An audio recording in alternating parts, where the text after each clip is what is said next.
Après, il y a l'aventure DKV 750 au Dakar.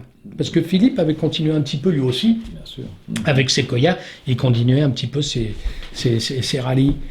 Et j'avais comme sponsor depuis carrément 78, j'avais un concessionnaire, c'était le concessionnaire auto, Nissan, qui adorait la moto. On s'adorait, c'était un type qui avait le cœur sur la main, qui était d'une gentillesse, et c'était un personnage atypique qui était incroyable, d'une gentillesse, il avait de la lueur, ce type dans les yeux. On se marrait avec lui, et il y avait Aurélie Le Gallet qui était dans la bande Pernod, mais pas dans la bande Mouillot, dans la bande commerciale, pas dans la bande sponsoring, bon, tout ça, et qui habitait Créteil. Et ces deux-là, c'était mes potes. Et lui, il me donnait, ce concessionnaire, il me donnait une voiture et un 4x4 pour partir en tournée, quand je faisais mes spectacles. Donc j'étais quelqu'un, pour moi, qui était vraiment sympa, et qui m'a bien aidé. Et un jour, il me dit, dis-moi Alain, il y a quelqu'un qui me doit quelque chose. Il gère le budget DKV, qui est une boîte d'assurance maladie allemande. Et c'est pas parce qu'il me doit quelque chose qu'on va pouvoir lui faire ce qu'on veut, mais il aime bien le Dakar. Oh, je dis, il y avait Aurélie Le Gallet qui était là, je dis, ah bon, ouais, super, bon. Il me dit, oui, fais-moi un petit truc, alors, on discute, là on n'est que au moment des discussions, et rendez-vous est pris avec lui et Philippe. Je me rappellerai toujours, Sequoia existe là, depuis 84, je crois. La première année, le supermotard existait, mais il n'y avait pas Sequoia. On le faisait sous couvert du club de Boutet, Claude Boutet, qui était non pas la MCF, si. Bon, enfin le club de à Agnières, à MCF, je crois bien. Bon, peu importe. J'oublie le nom. Là, ouais. Je me rappellerai toujours avec Philippe. On a rendez-vous à Paris vers les Galeries Lafayette, dans un immeuble haussmannien, des hauts plafonds et tout. On rentre dans une pièce. Alors c'est marrant, ça faisait film pour le coup. La pièce était sombre. Il y avait un bureau au bout, grand bureau. Un type derrière, cravate, cinquantaine d'années. Pierre Rapp, le concessionnaire donc de Nissan, nous présente. Salut, on voit tout de suite qu'il est bien à l'aise avec, que c'est vraiment des potes en fait. Il dit bon voilà, c'est eux que je t'ai présenté, c'est eux que donc je te parle pour le Dakar avec DKV, tu peux faire. Et donc on sent qu'il y a quelque chose entre eux, on sent qu'il y en a un qui doit un coup de main à l'autre, ou je sais pas ce que... Alors on n'a jamais su quoi, hein. Alors l'ambiance nous fait penser que ça devait être coton. Mais bon, on n'a pas voulu chercher à savoir lui. Bon, on discute, on machin un truc, et à un moment donné, Pierre Rapp, il est assis sur le bureau là, hein, mais bon, sympathiquement, parce qu'on voit bien que c'est vraiment des potes comme ça. On arrive à la fin de la discussion, oui bon d'accord, on est sur 1 million de francs. Ça intéresse toujours. À l'époque, il y a 30 ans, alors, on est loin des budgets des usines, mais on est dans les budgets des privés les mieux placés. Et Philippe avait cette idée de la 750, la 4 cylindres, Kawa, donc qui est devenue la DKV 750, donc on les accroche. Moi, je voulais qu'il y ait une moto, on va dire, traditionnelle. J'y croyais pas trop. C'est-à-dire, je me disais, il y a quand même des ingénieurs japonais qui travaillent depuis je sais pas combien de temps, des bureaux d'études et tout, et nous, en l'espace d'1 an, on va gagner ou se placer au Dakar sur un nouveau concept. J'avais du mal. Donc je disais, est-ce qu'on peut pas assurer une moto, une écurie avec une ou deux, il y en avait 3, la DKV, Goron School, Boudou et Philippe. Si mes souvenirs sont bons, on peut pas assurer avec une ou deux DKV, hein, et puis une DKV je sais pas quoi, mais qui est une moto traditionnelle, où on peut pas gagner, mais peut-être faire des places pour le sponsor, là je disais, parce que moi je voulais le garder, ce sponsor. Bon. Et puis bon, ça part un peu là, j'ai un petit moment de tension avec Philippe à cause de ça, parce que bon, on gérait une boîte, hein, moi je voulais quand même de la marge sur ces 100 briques, et bon, peu importe, tout l'argent y est passé, c'est pas bien grave, ça a été une aventure fantastique, et ça a ouvert aussi à Yamaha l'idée de faire avec la 4. Voilà. Et à un moment donné, donc je termine, le gars il s'assoit sur la table, dans cette ambiance un peu à la Al Capone, on peut le dire, hein, un peu... Hein. Enfin, on était à la prohibition, là, la période, le cadre. Et lui dit, bon, ok, on est d'accord. Il dit, et bah oui, non, mais il n'y a pas de problème et tout. Il dit, bon, bah, tu fais le chèque de 100 briques. Hein. Bah oui. Et le mec Le gars, il sort son chéquier, il fait le chèque de 100 briques. On n'a jamais de nouvelles de facture, de machin. On n'a rien compris à cette histoire. Bon, voilà. Ça c'est fait. L'affaire part, elle se fait. Bon, tout le monde rentre au bercail, je crois, au bout de 3-4 épreuves, au bout de 3-4 étapes. Mais bon, l'histoire était super. On fait la présentation à l'Alcazar avec Jean-Marie Rivière. Bon, c'est vraiment Grandiose. Ouais, grandiose, avec plein de stars des chanteurs de Herbert Léonard, Jean-Luc Lahaye, Sophie Darel, Jean-Claude Borelli, le trompettiste. Enfin bon, on s'amuse bien. Et donc, bon, Sequoia continue. Et là, c'est l'époque, on est dans le bureau de mon agent artistique, qui s'appelle Arnaud Briand, où Sequoia s'installe dans ses bureaux. Il avait des grands bureaux, et lui, au fur et à mesure, il dégraissait pour terminer tout seul. Dans un bureau à côté, il y avait Michel Chouinard, un agent artistique, qui avait, entre autres, comme artiste, quelqu'un d'immense, Stéphane Grappelli, le Violoncelliste. voilà, violoncelliste de jazz là, qui est connu mondialement. Alors nous, on s'installe dans ces bureaux, Sequoia, il y avait une quinzaine de personnes en moyenne, on est arrivé à 22 à un moment précis, la moyenne était entre 15 et 20. On s'installe dans ces bureaux. Et là, on voit, comme c'était mon agent, on voit des tas de stars ou de vedettes défiler. Lahaye, Dubosc, bon. Et donc, on devient pote, tout ça s'arrange bien. Hein. Franck Dubosc, qui à l'époque n'est pas connu, on a fait 2-3 films. Vient avec nous le week-end planter les banderoles sur les circuits, et cachetonner un petit peu. Enfin, vous voyez, on est dans cette ambiance-là. L'ambiance Monneray, et là, ça devient la période Monneray aussi, où on s'amuse énormément. Alors, Monneray, je me rappelle avec Philippe, un jour, je lui dis, viens, je voudrais tester un truc à Carole.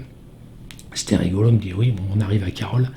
Je lui dis, alors voilà, je vais être en moto, je mets un bandeau noir, d'accord, où je vois vraiment pas. Alors évidemment, on commence à 5 à l'heure, hein, et je lui dis, toi, tu es à côté de moi.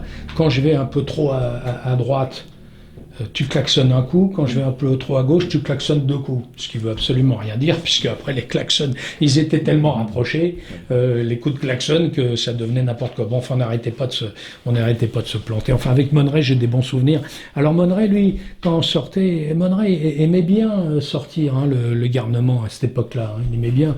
Et nous, on allait dans une boîte, soit sous l'Olympia, ou soit sur les Champs-Élysées, où c'était le rendez-vous un petit peu de la moto des journalistes. On voyait souvent les journalistes sur les Champs-Élysées, sur la droite, en montant. Je ne sais plus si elle existe toujours, cette boîte. Enfin, on voyait toujours des gens de la moto, des stars, des journalistes sportifs. Hein? Non, c'était pas Castel. Castel, c'est dans le vers Saint-Germain. Là, c'était sur les champs ou à droite, avant le Lido. Là, je sais même plus si elle existe encore. Et alors Monneray, ce qui le faisait rire, il me disait, notamment sous l'Olympia, la boîte sous l'Olympia, il y avait des marches. Beaucoup de marches à descendre. Voilà. Il me disait, bon, tu te casses la gueule, tu fais une chute d'escalier, d'accord, et en bas, comme ça va créer un petit peu de machin truc et tout. Enfin bon, donc je le faisais pour lui faire rire, je faisais semblant d'avoir très mal et tout. Et lui, il me disait, non, mais c'est génial, parce qu'il y a toutes les gonzesses qui viennent. Toi, pendant qu'on te fait traiter, soi-disant, par la boîte, il me dit, moi, je me barre avec. Bon. Enfin bon, voilà. Et ça le faisait marrer. Donc à chaque fois que je sortais avec lui, je me disais, putain, faut que je me tape la chute d'escalier ce soir. Et puis lui s'en va. Oui, et lui, il se barre avec les nanas. Bon. Donc voilà, tout ça part jusqu'à... Et là, on arrive à 88, où on fait le Dragster Mania. Alors là, Dragster Mania, vous téléphonez encore aujourd'hui à Montlhéry, je ne vais pas donner le nom de la personne, le score est toujours imbattu. Hein. On fait en moyenne 16-17 000, et une fois 24 000. Ouais, voilà, où tout se passe bien. Ou une fois, vous savez, c'est toujours comme ça, il y a des fois, il y a tout. Il y a tout. Le soleil, vous n'avez pas de date concurrente, les pilotes top sont là parce qu'eux non plus n'ont pas de date concurrente, il n'y a rien qui se passe à Carole, je suppose, ce week-end-là, il n'y a rien qui se passe au Mans, mais il y a tout. Ça fait 24 000 personnes. Là, c'était franchement le show. Ça a été une des plus grandes épreuves de dragster, d'après ce que nous racontent les Bob Filler et compagnie. Là, ça dure 4 ans. Il y avait une ambiance sur ce Dragster Mania. Je ne sais pas si vous étiez de la partie. Mais mais je n'ai pas pu y aller. on était dans un autre monde, c'était la nuit, hein. On était dans un autre monde, et là je m'éclate en spectacle, hein. On est avec les poursuites, on est avec les pom-pom girls, on est avec des musiques, mais je disais, mais quand un pilote rentre sur la piste, il peut pas rentrer comme ça avec un speaker qui dit, et voici machin. Non, avant ça doit être Zarathustra, la musique Zarathustra, ça doit être ci, ça doit être ça doit être un roulement de tambour, on éteint les lumières, on allume. Vous voyez, il y a tout ce que j'ai appris dans le cabaret, dans l'événementiel, qui se mettait en place en nocturne. Là, on fait un carton. Et après, il y a le short track. Le short track, c'est à la Cipale, bois de Vincennes, vous imaginez. Là, franchement, tous les jours, on pensait qu'on allait jeter l'éponge.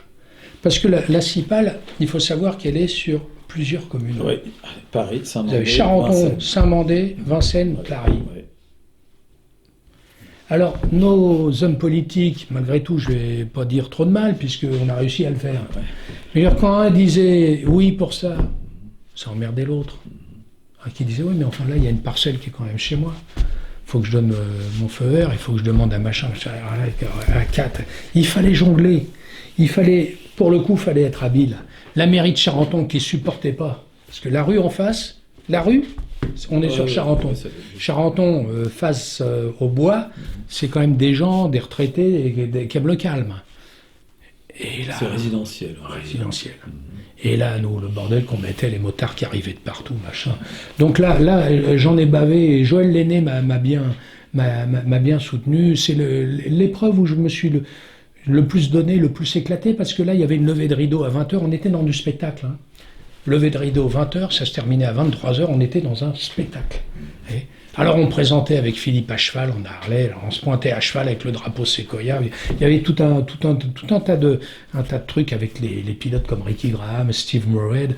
Ricky Graham était à l'époque le number one, hein. Il avait été 3 fois number one aux États-Unis.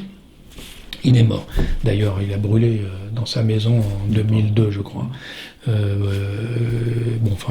Et puis il y a les Chambon, les Pidou, les Peter Hansel, Gaston Raillet. On a un plateau hyper solide. Et puis JCO aussi, mais enfin tout le monde s'y met. Quand Jean-Claude Olivier nous confie la TDR Fun Cup, je veux dire l'ensemble de la coupe. Je veux dire, on a quand même 150 pilotes, on fait arriver la TDR accrochée sous l'hélicoptère, avec des fumigènes, enfin vous voyez, je veux dire, il y a quand même des choses, des images qui ont marqué. Donc il y a tout ça, et après on arrive en 89, où alors, le supermotard, on avait déjà fait les Aldana, Glover, Alain Michel, Roche, Thierry Crine, enfin toute la bande était déjà venue entre 84 et 89. On sort Lawson. Kent Overton était venu. Alors il faut savoir que le Superbiker aux États-Unis, puisque l'idée vient de là en fin de compte, hein, c'était une épreuve qui était élitiste, hein, c'est-à-dire qu'il prenait 15 pilotes, les 15 meilleurs pilotes de vitesse, les 15 meilleurs de cross, les motocross et supercross qui commençaient à arriver, et les 15 meilleurs pilotes de dirt. Et fait 45 pilotes. Donc ils couraient dans leur catégorie, d'abord. Les 15 vitesses en même temps, les 15... Et sortaient de là les 5 meilleurs. Donc 3 catégories. Pour la finale, ça faisait 15 pilotes. 5 meilleurs de dirt, les 5 meilleurs de cross, 5 meilleurs de vitesse. C'était ça le concept, à Carlsbad. Carlsbad s'était déjà retransmis en direct à la télé. Les premiers Carlsbad, les spectateurs étaient interdits. Pour vous dire, déjà, les Américains qui, eux, se disaient, non, mais même s'il n'y en a que 10 000, c'est 10 000 qui ne seront pas devant la télé. Et nous, on est sponsorisé par la chaîne ABC, il faut qu'ils soient devant la télé stéréo. On est déjà très... Alors, avec des hélicoptères et machin, c'était spectaculaire. Quand on regarde les images aujourd'hui sur YouTube, on se dit, on a l'impression que les images sont presque d'hier, pas la qualité, mais le nombre de caméras, le nombre d'hélicoptères. Alors qu'on est en 79, le Superbiker a existé de 79 à 85. 4. Il y a eu 3 vainqueurs. Lawson gagne 2 fois, Kent Overton gagne 2 fois, Steve Wise gagne 2 fois. Sur 7 épreuves, il n'y a que 6 vainqueurs. 7. Les 3 sont venus chez nous. On fait venir les 3 vainqueurs du Superbiker. Mais jusqu'à maintenant, on n'avait pas tapé les pilotes de vitesse. Et là, on tape Lawson. Et là, c'est rigolo. Alors, on tape sur Lawson. Et là, je fais un coup de bluff. On commence les discussions avec Gary Howard, qui était le manager de Lawson, René, Kosinski. Il avait les trois. Mais bon, la première année, on ne parle que de Lawson. Il est 4 fois champion du monde. Il faut savoir qu'à l'époque, les championnats du monde, les Grands Prix se terminaient en septembre. C'est ça, oui, c'était plus tôt. Ouais. Voilà. On a même fait un guidon d'or le dernier week-end de septembre. Donc le dernier Grand Prix avait dû s'arrêter vers le 15 ou le 20. Et bon, après, ils avaient lieu en octobre.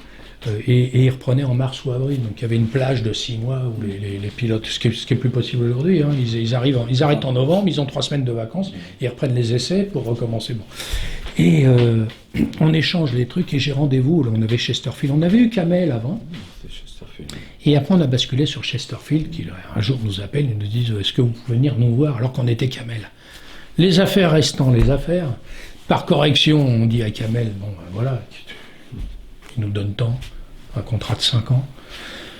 Le contrat, il était de 3 ou 4 fois plus que Kamel. J'ai dit, tu comprends bien que nous, on a une société. Hein. L'économie, la passion, c'est bien, mais la passion ajoutée à l'économie, c'est encore mieux, on ne peut pas faire autrement. Mais par contre, on va le voir pour dire, on me dit non, en plus, la rivière, qui était très Kamel, les choses se tendaient entre Kamel et nous, donc ça tombait bien. Bon. Et j'ai rendez-vous avec Chesterfield, et on est en tractation avec Gary Howard, mais on n'a pas passé l'accord. Bon. Ça discute. Philippe Debarle, qui est toujours avec nous, et qui appelle Gary Howard. Alors, avec les décalages horaires, des fois on a rendez-vous à 3h du matin à Sequoia. Là, on avait changé de bureau, on était à côté de chez Pernod à Créteil. Et je me dis, putain, j'ai rendez-vous demain. J'ai pas le truc. On est à l'époque des fax. Il n'y a pas de mail. On est à 89. Comme on avait déjà reçu des fax d'Howard, des détails et tout. J'ai fait un faux fax, en fait.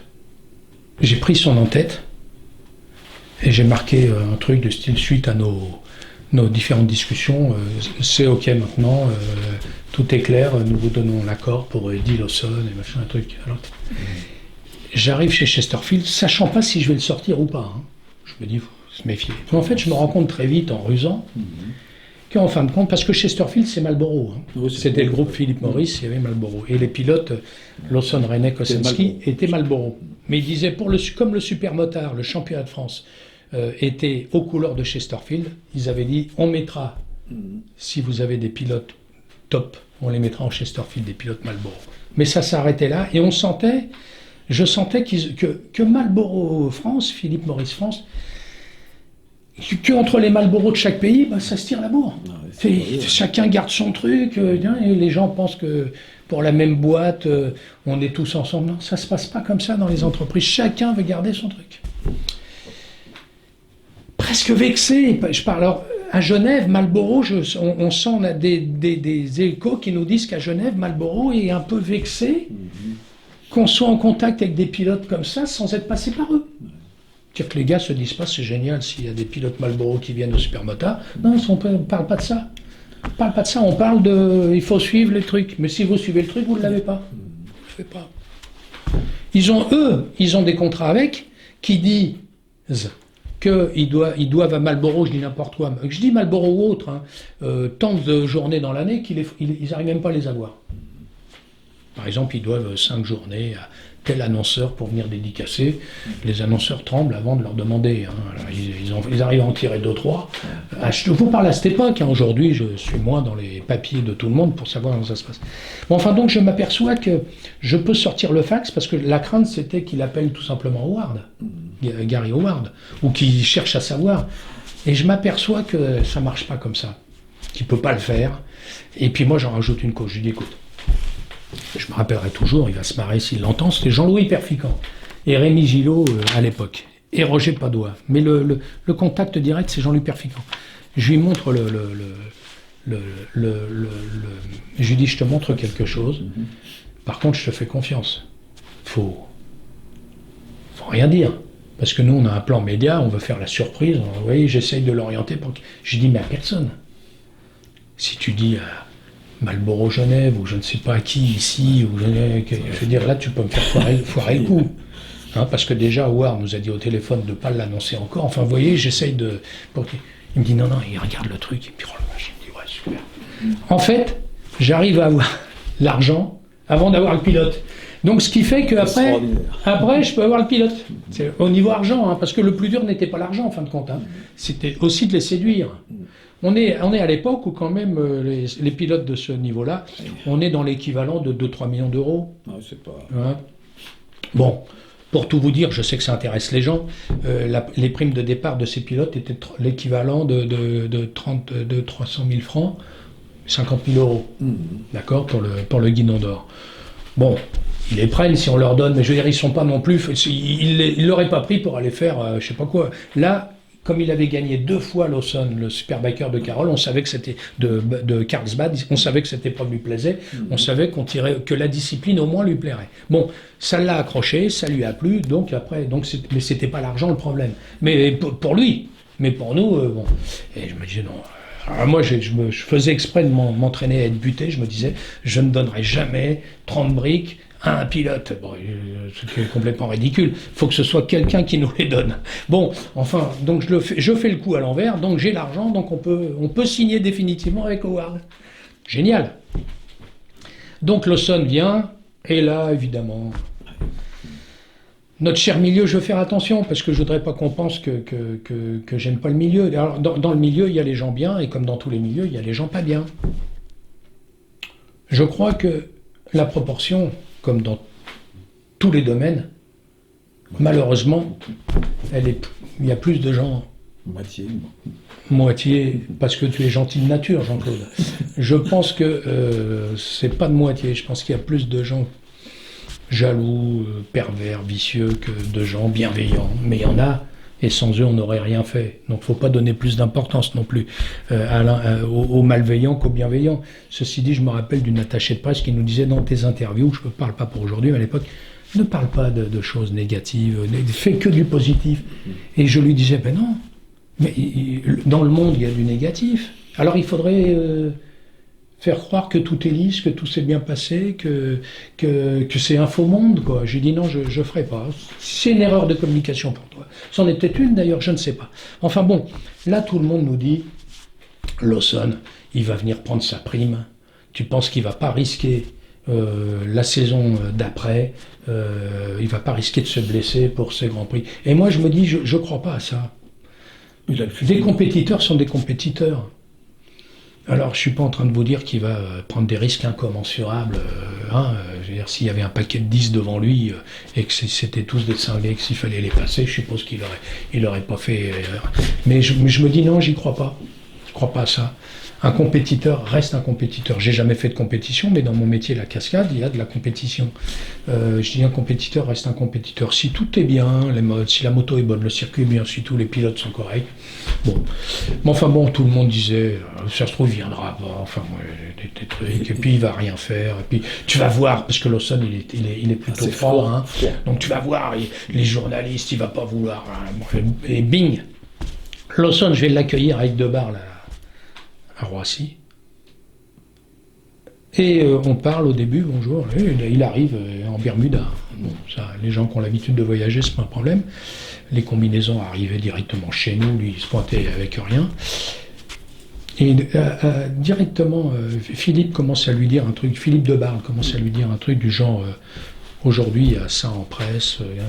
Lawson il dit, je suis payé par Alain et Philippe Vassar. Pendant 3 jours, je suis à leur disposition. Et ça tombe bien, j'ai pas envie trop de parler autre chose que de ça à la presse, que du Guidon d'Or à la presse. Ouais. D'ailleurs, chaque fois qu'un journaliste leur posait une question, il disait « Je suis venu là pour le Guidon d'Or ». Et puis alors, il en rajoutait « Vous avez 2 organisateurs au top en France, c'est génial ce qu'ils ont fait, machin, truc ». Donc, vous voyez, un peu, alors bon, il était dans une bonne ambiance, et puis voilà, donc ça s'est bien passé. Donc... Entre ceux qui ont dit que Lawson on ne l'aurait pas et ceux qui ont dit qu'il ne marcherait pas, et ben Lawson on l'a eu et il a gagné, il a mis tout le monde d'accord avec une grosse bagarre avec Salvador. Ouais. Gilles Salvador qui était dans un jour de gloire.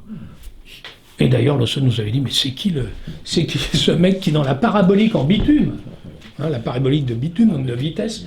Putain, me prend dans cette parabolique. Bon, enfin bon. Bravo à Gilles Salvador, parce que vraiment, il fait 2e. Et là, on arrive, alors, là, j'ai les explosions, les pom-pom girls, les cavaliers, les cow-boys de la mer de sable dans le public. Même aujourd'hui, je pense que ce serait pas possible, parce qu'on nous dirait encore que quand le cheval il chie, il y a un spectateur qui va glisser dessus, qui va se tuer, ou qui va se prendre un coup de sabot. Enfin, des trucs hallucinants. Et l'hélicoptère. L'hélicoptère qui arrive, je me pose sur la ligne de départ avec le guidon d'or que je donne à Lawson qui repart en hélicoptère. Alors l'anecdote de l'hélicoptère, elle est juste géniale. Le pilote, c'est Yannick Alfaro. Salut Yannick. Il me dit, on n'aura pas l'autorisation. Demande pas la DG De l'air. Voilà, de l'air. Ah, je dis merde. Bon, écoute, il me dit voilà ce que je te propose. Le parking du Parc Expo en face, là. À cette époque-là, il n'y avait pas les grilles, c'était pas un parking d'ailleurs. Enfin, c'était un parking puisqu'on s'en servait, mais enfin, c'était pas fermé comme aujourd'hui où tout est fermé. Il me dit, on est au Toki, tu vas me voir arriver. Tu me dis que c'est vers 17h la finale, ou 16h. Je vais arriver vers juste limite, je vais voler un peu. Et je me pose là. Tu viens avec le guidon d'or, tu montes dans l'hélico et on y va. Donc je vois arriver. Ouais, salut, ouais, j'arrive. Un pote, enfin un mec de mon équipe m'amène sur le scooter jusque là-bas. Je monte dans l'hélicoptère avec le guidon d'or. Et au moment, alors, le gardien, il y avait un gardien là, du parc Expo. Qu'est-ce que vous faites et tout? Alors il lui monte un char et tout. Enfin bon, ça se passe mal. Et on décolle et on voit la voiture de gendarmerie arriver. Oh putain, les blagues. Il décolle parce que c'est quand même dingue. Et on se pose sur la ligne de départ. Là, c'est une image qui est restée. Et Lawson qui repart avec son guidon d'or. Et le lendemain, on est convoqué à la DG machin. Bon, enfin, à l'époque, c'était, dites-moi les gars, bon, vous avez déconné, hein, mais vous recommencez pas. Hein. Alors lui, je pense qu'il a eu une petite sanction. Je pense qu'aujourd'hui, on est décapité. Au minimum. Enfin voilà, donc si vous voulez, c'était génial. Et après, il y a l'année d'après, on fait venir René, Kosinski, Gardner. Ah, il faut savoir que face à eux, vous avez Jobé, Chambon, Malherbe, Chambon, Pidou, Peter Hansel, des pilotes de Dakar. C'est-à-dire que là, le circuit Carole est le seul circuit au monde à avoir accueilli tous ces champions du monde. On est à je ne sais pas combien de titres de champion du monde.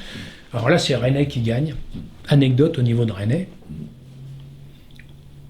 On l'amène dans une boîte, toujours cette boîte sur les Champs-Élysées, là, parce que lui, il voulait découvrir Paris. Lawson était plus casanier. À part Lawson, à part la traductrice très sympathique qu'on lui avait mis à disposition avec une Porsche, il voulait rester un peu tranquille. Et René lui voulait découvrir Paris. Alors déjà, on avait tous les jours, enfin avant les grandes épreuves, on avait la garde présidentielle du président, on devait être sur Mitterrand là, les motards de l'escorte présidentielle qui venaient nous voir, ils étaient passionnés de moto évidemment et de pilotes, puis on leur filait des places. Et ils nous avaient dit non mais nous, on escorte les pilotes. On les escorte de l'hôtel au circuit avec le pimpon, les machins. Et les vlacs, on amène René sur les Champs-Élysées et les motards de Mitterrand, de la guerre présidentielle, ils lui font prendre la voie de gauche. Ils remontent les Champs-Élysées à gauche, ils ont une technique, il y en a un qui se met très haut devant, un autre un peu moins, et il siffle. René, il était scotché. On arrive dans cette boîte de nuit, et figurez-vous qu'il y avait souvent des vedettes, et ce soir-là, il y a Johnny.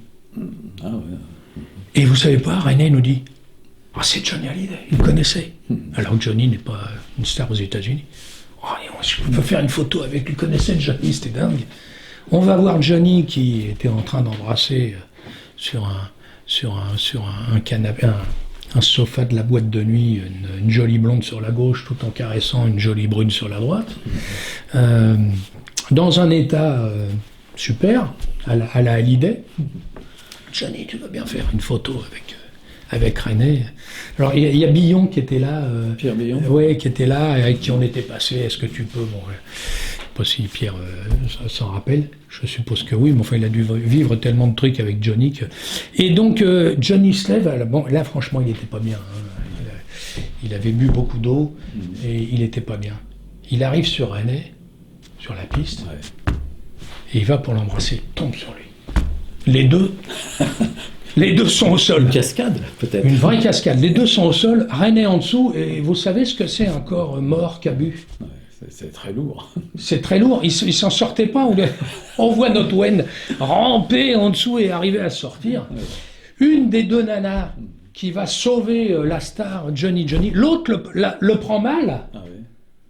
L'autre nana le prend mal. Enfin, ça se termine. Elle scrèpe le Johnny par terre, Ouais, et les deux elle autres- scrèpe le chignon, et René, moi et Philippe Vassar, et puis on assiste à tout ça.